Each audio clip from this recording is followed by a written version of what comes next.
Hello guys, आप सबका अपने यूट्यूब चैनल एजुकेशन पॉइंट में स्वागत है।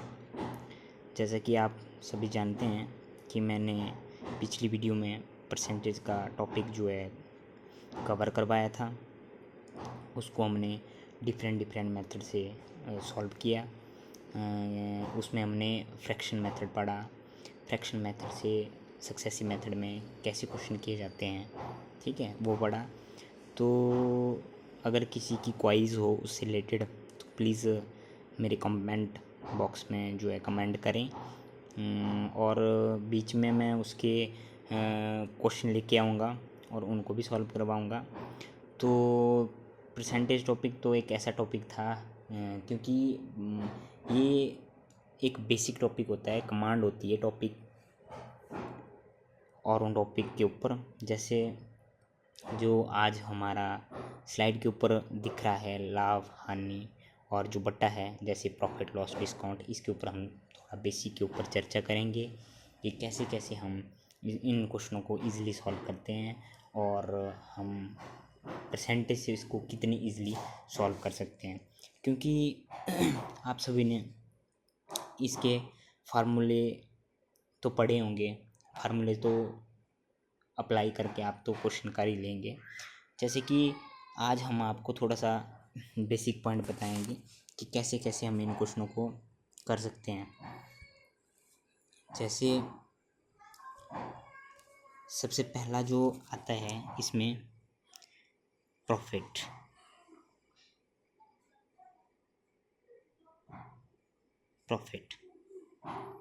ठीक है, जिसको हम क्या बोलते हैं, लाभ, ठीक है। अब प्रॉफिट कब होता है? जैसे मान लीजिए आपने कोई वस्तु 100 रुपए की ली हो, ठीक है, माना कि आपने कोई वस्तु 100 रुपए की ली हो, ठीक है। अगर आप उसको 80 रुपए में सेल कर देते हो, यानी कि उसको बेच देते हो, उसको 80 रुपए में सेल कर देते हो, तो जो बेचने वाली चीज़ है जिसको आप बेचते हो उसको बोलते हैं हम विक्रय मूल्य। बेची हुई चीज़ को बोलते हैं हम विक्रय मूल्य, और इंग्लिश में बोलते हैं हम इसको सेलिंग प्राइस, ठीक है। और एक केस में तो हमने क्या किया, इसको 80 रुपए में बेच दिया, ठीक है। दूसरे केस में हमने क्या किया, इसी चीज़ को, जो 100 वाली चीज़ थी, उसको हमने 120 रुपए में बेच दिया, ठीक है। तो मैंने सबसे पहले ही बोला था कि जो बेची हुई चीज़ है उसको बोलते हैं हम SP, यानी कि सेलिंग प्राइस। सेलिंग प्राइस को हिंदी में बोलते हैं विक्रय मूल्य, ठीक है। और जो चीज़ हमने खरीदी है, जो खरीदी हुई चीज़ है, उसको बोलते हैं क्रय मूल्य। जो खरीदी हुई चीज़ है उसको बोलते हैं हम क्रय मूल्य, ठीक है। और इंग्लिश में कहेंगे हम उसको CP, ठीक है। तो आपको इसमें क्लियर दिख रहा होगा कि आपने 100 रुपए की चीज़ ली है, ठीक है, और आपने उसको 80 रुपए में बेच दिया, तो आपको क्या हो रहा है, इसमें लॉस हो रहा है, ठीक है, इसमें लॉस हो रहा है। और इस केस में आपको क्या हो रहा है, इसमें 20%, यानी कि 20% का क्या हो रहा है, आपको लॉस हो रहा है, और इसमें 20% का क्या हो रहा है, आपको प्रॉफिट हो रहा है। तो ये क्या हो गया, केस प्रॉफिट का हो गया, ठीक है। ऐसे ऐसे अब आपको थोड़ा सा आगे बताएंगे क्वेश्चन पे बेस्ड पे कैसे कैसे किया जाता है।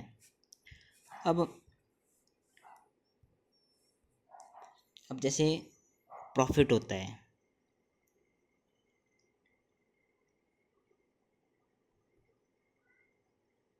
प्रॉफिट जो होता है, लाभ जो होता है, लाभ जो होता है वो क्या होता है हमारे पास, देखो, खुद देखो, जो चीज़ आपने बेची, बेचने वाली चीज़ को हम क्या बोलते हैं, विक्रय मूल्य, ठीक है। और जितने में आपने खरीदी उसको बोलते हैं हम क्रय मूल्य, यानी कि इसको बोलेंगे हम SP, इसको बोलेंगे हम CP, यानी कि कॉस्ट प्राइस, ठीक है। तो जो हमने फर्स्ट केस लिया था, ये इसके ऊपर क्या हो रहा है, अप्लाई हो रहा है, ठीक है। अब सेकंड केस क्या है हमारा, लॉस के ऊपर है। लॉस क्या होता है, हानि, फिलहाल ये आपको मैं थोड़ा सा बेसिक बता रहा हूँ, बाकी मैं आपको इजी वे से क्वेश्चन सॉल्व करने का तरीका बताऊंगा। पर फिलहाल आप बेसिक को समझो कि बेसिक क्या है, क्योंकि जब बेसिक समझ में आ जाएगा तो आप इजीली विदाउट फार्मूले से आप इसको कर सकते हैं। ठीक है, अब हानि क्या होता है? हानि इसका रेसिप्रोकल यानी कि इसका उल्टा हो जाएगा। जैसे क्रय मूल्य यानी कि जिस चीज़ में आपने खरीदी होगी और आपने बेची, मान लीजिए विक्रय मूल्य। ठीक है, तो क्रय मूल्य को हम क्या बोलते हैं? सीपी।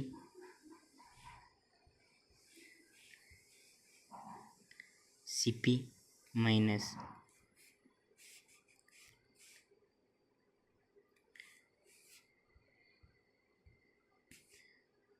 CP minus SP. ठीक है, ये बन गया। अब इसी में एक केस आता है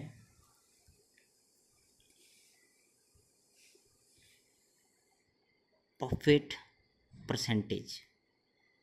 प्रॉफिट परसेंटेज क्या हो गया? सबसे पहले आपने देखो, आपने प्रॉफिट जो कैसे निकाला? विक्रय मूल्य माइनस क्रय मूल्य यानी कि सेलिंग प्राइस माइनस सीपी। तो आप लिखिए यहाँ पे लाभ बटा जो भी आपका किसके रिस्पेक्ट में प्रॉफिट और लॉस होता है, खरीदी हुई वस्तु के ऊपर प्रॉफिट एंड लॉस होगा। मान लीजिए आपने 10 रुपये की चीज़ खरीदी है, उसको आप 12 रुपये में बेचेंगे तो आपको लाभ होगा with respect to cost price पे, जितने पे आपने खरीदी होगी। तो बोलने का मतलब लाभ और हानि किस केस में होता है? कॉस्ट प्राइस के केस में होता है। कॉस्ट प्राइस का मतलब क्रय मूल्य के केस में होता है। ठीक है, मल्टीप्लाई, अगर अब परसेंटेज निकालनी है तो परसेंटेज निकालने के लिए मैंने सीधा बोला कि मल्टीप्लाई कितने का होगा? 100 का होगा। ठीक है, तो ये प्रॉफिट परसेंटेज निकलेगी। उसी तरह से आपने लॉस परसेंटेज निकालनी है। लॉस परसेंटेज निकालनी, देखो लॉस परसेंटेज कैसे निकालते हैं? लॉस परसेंटेज की जगह हम लिखेंगे यहाँ पे हानि। हानि बराबर है, इसी के रिस्पेक्ट निकलेगी सीपी इंटू क्रय मूल्य मल्टीप्लाई 100। इसकी रिस्पेक्ट निकली तो हमारा ये पता लग गया कि परसेंटेज कहाँ से आया। परसेंटेज हमने मल्टीप्लाई किया तब करके हमारा परसेंटेज आ गया। ठीक है, अब इसी तरीके से हमारा जो टॉपिक था वो था डिस्काउंट। यानी कि डिस्काउंट क्या होता है, क्योंकि लाभ और प्रॉफिट का आपको पता लग गया, हानि और लॉस का आपको पता लग गया। अब जो आगे वाला टॉपिक था यानी कि जो हमारा कॉन्सेप्ट था वो था हमारा डिस्काउंट। डिस्काउंट को हम कैसे कर सकते हैं? डिस्काउंट, यह है डिस्काउंट।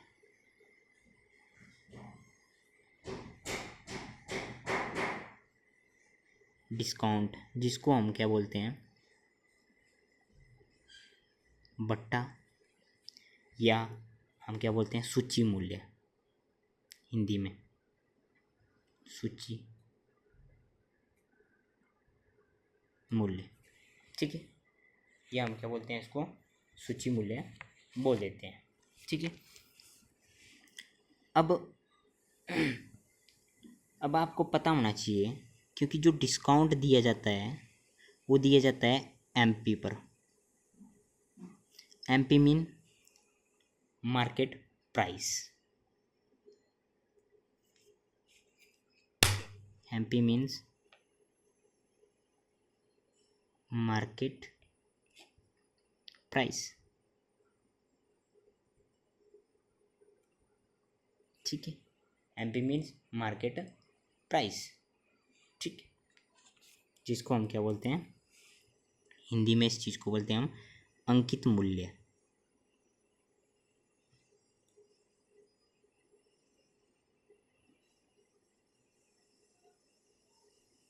अंकित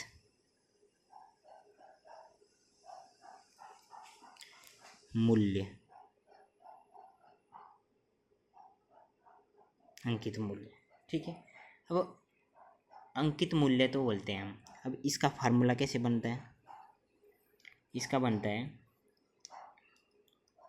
छूट को हम कैसे लिखते हैं? छूट डिपेंड होती है मार्केट प्राइस पे, जो हम बोलते हैं जैसे फिक्स प्राइस। फिक्स प्राइस, दुकान में जाते हैं हम तो किसी भी शर्ट के ऊपर, कोई भी शर्ट हमने लेनी है तो उसके ऊपर एक एमपी प्राइस लगा होता है, एक मतलब मार्केट प्राइस लगा होता है, जैसे मान लीजिए 100 रुपये लगाया होता है, तो फिर वो क्या बोलते हैं यार, हम बोलते हैं कि भाई यार थोड़ा सा डिस्काउंट दे दो, तो वो बोलते हैं यार चल भाई आपको 10% का डिस्काउंट दे देते हैं, तो हम वो 90 रुपये की दे देते हैं। तो बोलने का मतलब डिस्काउंट ऑलवेज एमपी पे निकलेगा। अब 10 रुपये का डिस्काउंट दे देते हैं, तो फिर डिस्काउंट देकर जो हम खरीदते हैं उस चीज़ को क्या बोलते हैं, मैंने सबसे पहले बताया, जिस चीज़ को हम ले लेते हैं ना, खरीद लेते हैं, ठीक है, जिस चीज़ को हम खरीद लेते हैं उस चीज़ को हम बोलते हैं क्रय मूल्य, ठीक है। पर उसने डिस्काउंट दिया तो वो चला जाएगा तेरा सेलिंग प्राइस में, यानी कि विक्रय मूल्य में, ठीक है। डिस्काउंट देगा तो वो चीज़ चली जाएगी विक्रय मूल्य में, यानी कि फार्मूला पता क्या होगा, डिस्काउंट का फार्मूला होगा discount equal to market price minus selling price, ठीक है। मार्केट प्राइस में सेलिंग प्राइस क्या हो जाएगा, हमारे पास डिस्काउंट हो जाएगा, ठीक है। और डिस्काउंट परसेंटेज निकालनी हो हमने, डिस्काउंट परसेंटेज निकालनी हो तो डिस्काउंट परसेंटेज निकलेगी हमारे पास, जो डिस्काउंट निकला, जो MP माइनस SP करके डिस्काउंट निकला, डिवाइडेड बाई किसके रिस्पेक्ट में आएगी, MP के रिस्पेक्ट में आएगी, गुणा 100। इससे हमारा ये डिस्काउंट परसेंटेज निकल गया, अगर इस तरीके से आपने करना है, ठीक है। अब इसमें कुछ और फार्मूलेज होते हैं, ये तो मैं आपको फार्मूलेज बता रहा हूँ, आपने फिर मेरे तरीके से सॉल्व करने की कोशिश करनी है, जैसे मैं करवाऊँगा आपको, ठीक है। अब कुछ क्वेश्चन होते हैं, जैसे आपको मान लीजिए विक्रय मूल्य निकालना हो, विक्रय मूल्य निकालना हो जिसमें आपको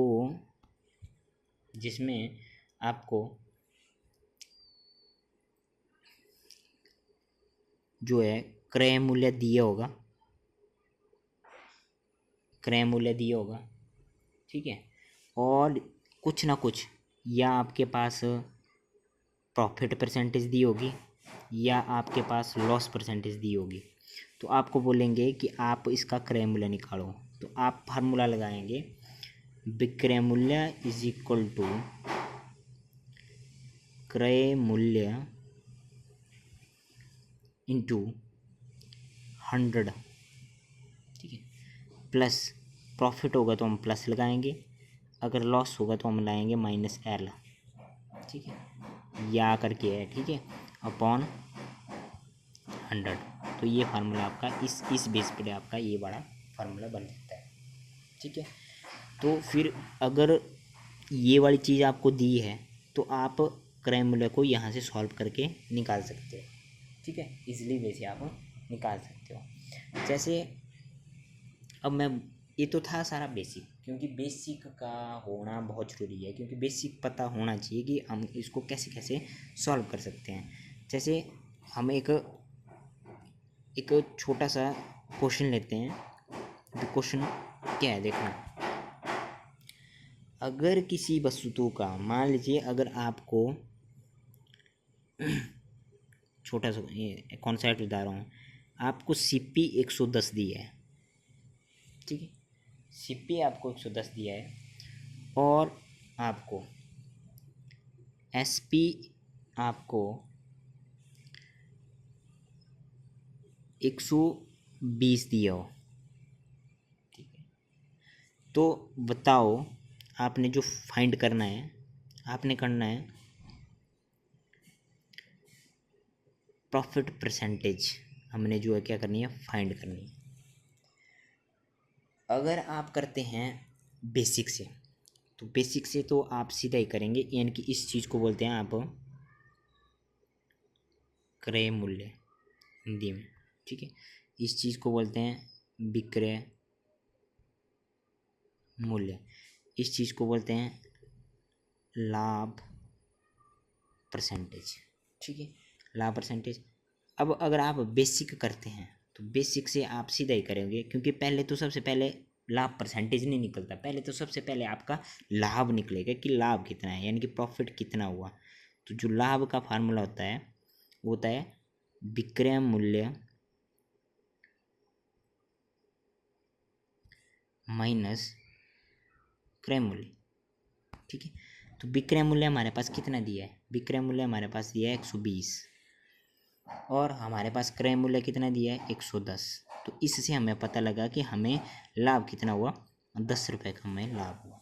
फिर जब लाभ निकल गया तो फिर हमने लाभ परसेंटेज निकालना है। मैंने पहले बोला लाभ परसेंटेज किसके रिस्पेक्ट में निकलता है, ये हमेशा सीपी के रिस्पेक्ट में निकलता है, यानी कि क्रय मूल्य के रिस्पेक्ट में निकलता है। ठीक है, तो यहाँ पे करेंगे आप लाभ परसेंटेज, वो क्या बेसिक तरीके में, तो यहाँ पे आता है लाभ बटा क्रय मूल्य गुणा 100, ये चीज़ आती है ना। तो आप इसको कैसे सॉल्व करोगे, आप करोगे लाभ आया 10 रुपये का, लाभ आया किसके रिस्पेक्ट में, क्रय मूल्य के रिस्पेक्ट में, क्रय मूल्य कितना था 110 गुणा 100 कर दिया। ठीक है, अब इस जीरो से ये जीरो कैंसिल होगी, यहाँ से लगेगा पता में कितने परसेंट का उसको लाभ हुआ। ठीक है, तो ये बन गया 100/11। तो मैंने इसको बताया था कि इन डेसिमल कैसे लिखते हैं, फ्रैक्शन में कैसे लिखते हैं, बट चलो हम इसको फ्रैक्शन में ही थोड़ा लिख देते हैं। तो ये आएगा 9/1/11% का क्या हुआ, उसको लाभ हुआ। ठीक, ये तो था बेसिक। जो मैंने परसेंटेज में आपको सक्सेसिव मेथड बताया है, अब हम उससे सॉल्व करेंगे कि सक्सेसिव मेथड क्या हो, कैसे कैसे सक्सेसिव मेथड से सॉल्व किया जाता है। ठीक है, तो चलो ये तो खैर इजी क्वेश्चन था, पर कई बार क्वेश्चन कुछ इस टाइप से आ जाता है। देखो कई बार क्या आ जाता है कि दूसरा क्वेश्चन, कई बार क्वेश्चन कैसे, ये तो इजी था, ये तो बेसिक से आप कर सकते थे कि कैसे कैसे हो जाता है। ठीक है, अब कई बार क्वेश्चन क्या आता है कि आपके पास एसपी दिया होगा, एसपी को बोलते हैं आप विक्रय मूल्य, विक्रय मूल्य, विक्रय मूल्य दिया होगा आपके पास, मान लीजिए 100 रुपये। ठीक है, और उसमें लाभ परसेंट दिया होगा कि जी लाभ परसेंट हो जाता है आपको 4% का लाभ हो जाता है। ठीक है, कितने परसेंट का लाभ हो जाता है, 4% का आपको लाभ हो जाता है। ठीक है, 4% का लाभ हो जाता है। तो आपको बोला होगा कि इसका सीपी निकालो, यानी कि इसका क्रय मूल्य निकालो। ठीक है, तो क्रय मूल्य निकालो, तो आप लगाते फार्मूला, फार्मूले से सॉल्व करते हैं ना इसको। इसको कैसे करते हैं आप, अपने जो मैंने फार्मूला बताया है उससे सॉल्व करते हैं।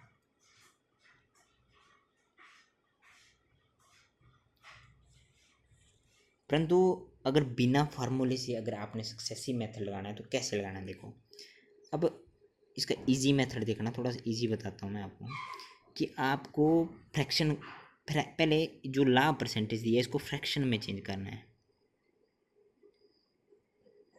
फ्रैक्शन में चेंज करेंगे तो हमारा आएगा 4/100, 4 से हमने 100 काटा तो 25, हमारे पर बन गया 1/25। अब मैंने सबसे पहले बोला था कि जो नीचे वाली चीज़ होती है वो होती है ओरिजिनल चीज़, यानी कि ओरिजिनल। ठीक, ओरिजिनल चीज़, तो ओरिजिनल चीज़ इसमें क्या होगी, इसमें होगी सीपी, जो आपने खरीदा है वो होगी ओरिजिनल चीज़ इसमें। और जो ऊपर होगा वो होगा आपका कितना आपको प्रॉफिट हो रहा है, कितना आपको लॉस हो रहा है, वो आपका इस पे ऊपर डिपेंड होगा। ठीक है, समझ रहे हैं ना मेरी बात। अब देखो, अब सीपी तो आपके कितना है, यहाँ से हमने सीपी ले लिया 25। अब इसमें तो प्रॉफिट हो रहा था तो 1 का प्रॉफिट हो गया, तो एसपी कितना होगा 26, जो एसपी हो गया। अब एक्चुअली में कितना है, एक्चुअली में सीपी कितना है 100। तो चलो आपने क्या करना है इसमें, आप ऐसा कर दो, इसमें इसको 52 कर दो। क्यों? क्योंकि ये फिर बाद में क्या हो जाएगा, कैंसिल हो जाएगा, अदरवाइज ये फ्रैक्शन में आ जाएगा। ठीक है, 100 से भी हो जाएगा, पर मैं चाहता हूँ भाई ये कट भी जाए आराम से। ठीक है, 52 कर दो इसको। ठीक है, अब क्या करना है, एक्चुअली में हमारा तो SP कितना है, 52 है। ठीक है, यहाँ पे कितना यूनिट आ रहा है, ये जो चीज़ है ना, ये जो चीज़ है ये आती है यूनिट में, ये कितने यूनिट में है हमारा। ठीक है, एक्चुअली में SP कितना है, 26 यूनिट। ठीक है, 26 यूनिट है, तो हमने कर दिया भी 1 यूनिट कितना होगा, 50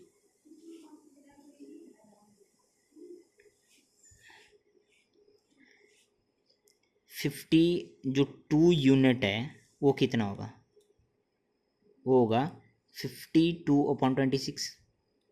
अब 2 से कट गया तो ये आ गया 2 यूनिट। बोलने का मतलब 1 की वैल्यू कितनी आ गई, 2 यूनिट। अब 1 की वैल्यू 2 यूनिट आ गई, तो 25 की वैल्यू कितनी होगी, यानी कि CP कितना है, CP की वैल्यू आ जाएगी हमारे पास 25 × 2। तो कितना आता हमारे पास, 50 हमारा CP आता। ये था इजी मेथड, ये हमारे पास क्या था, इजी मेथड था सॉल्व करने का। ठीक है, तो आज आप इन क्वेश्चनों को थोड़ा सा समझे कि कैसे हो रहा है, और हर एक क्वेश्चन ऐसे ही सॉल्व होगा। जो आगे वाला सेशन मेरा आएगा दूसरा, इसके ऊपर परसेंटेज और ये सॉरी प्रॉफिट और लॉस और डिस्काउंट के ऊपर आएगा, क्योंकि ये थोड़ा अवॉइड टॉपिक है, इसको हम थोड़ा आराम से करेंगे, डिटेल से करेंगे कि इसको कैसे कैसे सॉल्व किया जाता है। तो फ़िलहाल के लिए आज आपको थोड़ा बेसिक बताया कि कैसे कैसे क्या होता है, और इसका एक थोड़ा सा टाइप भी बताया कि इसको कैसे सॉल्व किया जाता है। हम इसके कम से कम 20+ क्वेश्चन करेंगे, आराम से करेंगे, और एक एक चीज़ें समझ के करेंगे ताकि हमें दिक्कत ना हो। इसको मैं आपको उंगलियों में बता दूंगा, पर आपका परसेंटेज टॉपिक क्लियर होना चाहिए, क्योंकि परसेंटेज टॉपिक एक ऐसा टॉपिक है, क्योंकि ये प्रॉफिट एंड लॉस में भी लगता है, डिस्काउंट में लगता है, सिंपल इंटरेस्ट में लगता है, वर्क एंड टाइम में लगता है, कंपाउंड इंटरेस्ट में लगता है। क्योंकि ये जो परसेंटेज है ना, ये हर एक टॉपिक में काम आती है। तो आप इसको समझें, पढ़ें और कमेंट करें कि थोड़ा और बेसिक करवाएं, या फिर जैसे मैं क्वेश्चन करवाता हूँ उसको बेसिक से करवाऊँ पहले, या फिर डायरेक्टली जो अपना सक्सेसिव मेथड है उससे क्लियर करते हैं क्वेश्चन। तो आप भाइयों से मेरी ये रिक्वेस्ट है कि इस चैनल को, एजुकेशनल पॉइंट जो चैनल है उसको आगे आगे शेयर करें, ताकि जो बच्चे कोचिंग नहीं ले सकते उनको ऐसे क्वेश्चनों का या ऐसे टॉपिकों का ईजी से ईजी तरीके से वो समझ सकें। तो आप मेरे भाई तथा बहन जो है लाइक करें, सब्सक्राइब करें और शेयर करें। धन्यवाद। आगे वाले जो आने वाला सेशन है उसमें आपको इसके ऊपर बेस्ट क्वेश्चन करवाए जाएंगे। धन्यवाद।